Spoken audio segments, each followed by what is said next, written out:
nëse i marrim një shohim sot dhe institucione publike kanë pengesa që ju bëjnë këtyre persona për të qasur, qoftë në shkolla, qoftë në objektet e komunave, qoftë në objekte shëndetësore, qoftë edhe në realizimin e drejtës themelore që është e drejta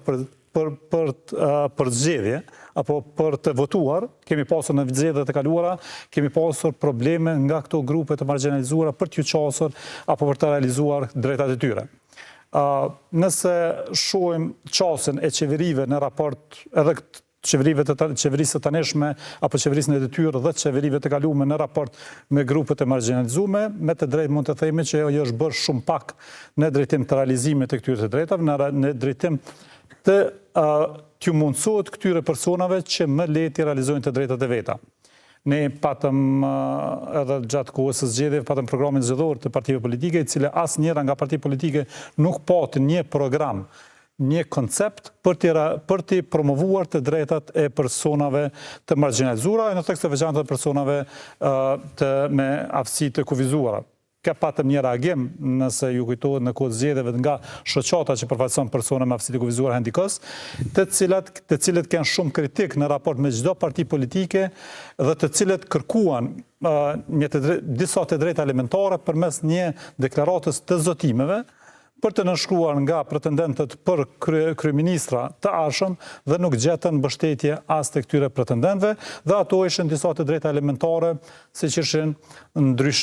aprovimi i disa akteve nënligjore për rehabilitimin e personave me aftësi të kufizuara, lehtësi të cilët i kanë pasur më herët dhe nuk i kanë tash për disa zhdoganime të veturave që janë speciale për personat me aftësi të kufizuara dhe për organizatat të cilët merren me këto, derisa ne jemi të vetëdijshëm që edhe komunitetet fetare kanë kësi lehtësime dhe grupet e marginalizuara përkatësisht persona me aftësi të kufizuara nuk kanë këtë të drejtë.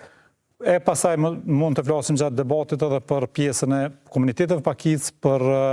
problemet që kanë qoftë edhe në regjistrimin civil, qoftë në të drejtën e pronës, qoftë edhe në realizimin e të drejtën e edukim apartësime. Natyrisht do të flasim pjesën se ku i kanë sfidat më të mëdha këto grupe të marginalizuara. Zonja Pira, a mund të na tregoni sipas hulumtimeve, gjetjeve të organizatës tuaj se çfarë trajtimi institucional ju bëhet këtyre grupeve të marginalizuara në Kosovë? Po, atëherë grupet e marginalizuara vetëm se u përmendën, janë ata grupe që janë më të ekspozuara ndaj shkeljeve të drejtave të njerëzit. Fatkeqësisht është bërë një farë klishe këtu në Kosovë për të thënë që kemi një farë strukture apo disa ligje në vend që janë goxha mirë të shkruar në letër, mirë po që pastaj implementimi në praktik po çalon shumë. Si është përgjigjja institucionale në karshi këtyre shkeljeve të drejtave të grupeve të marginalizuara, mund të them që varion, mirë po që ka akoma shumë punë për të bërë drejt përmirësimit të situatës.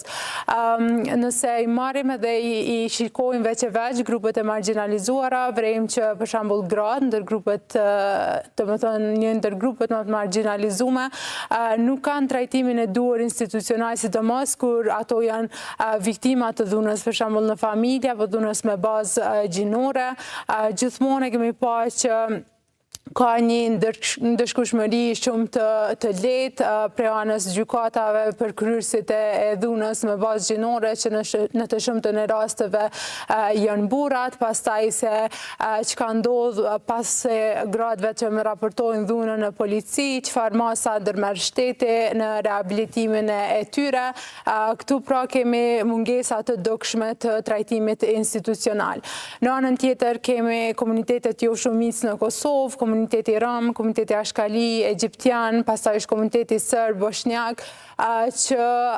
prap ka vend edhe hapësirë për përmirësim. Ne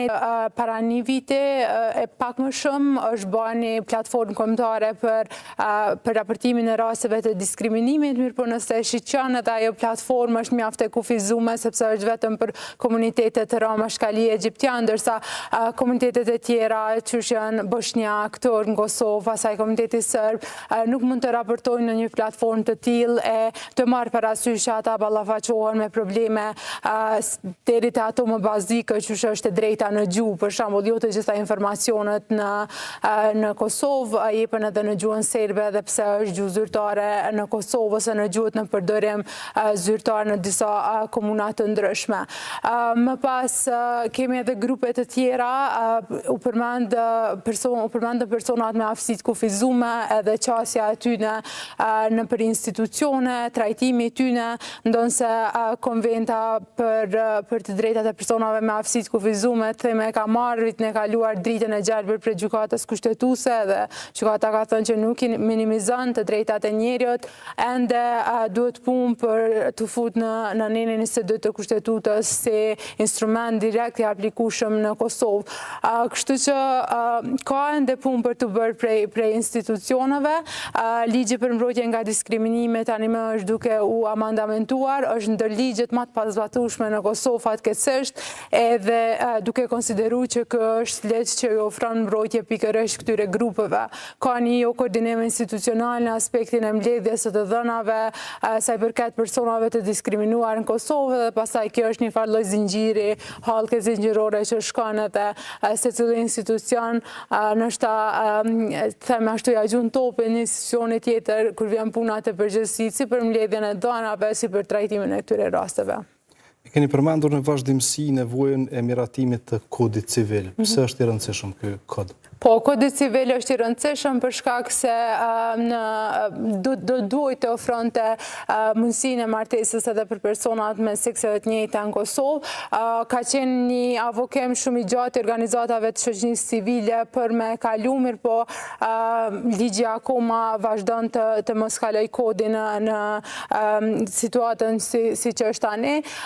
Tash po presim që në legjislaturën e re po shpresojmë që të kalon edhe t'ju ofrohet mbrojtje edhe këtyre personave, mirë po duke pas parasysh edhe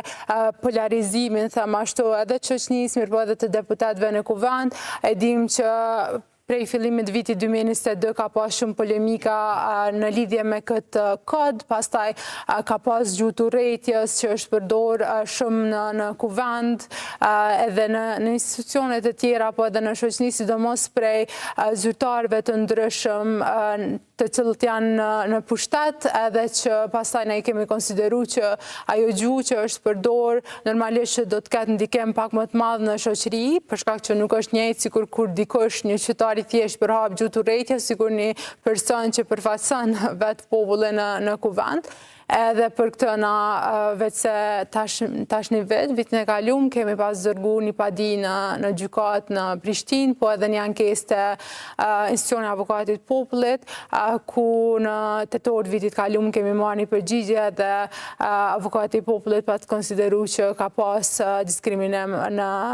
ndaj prej deputetëve ndaj këtij grupi.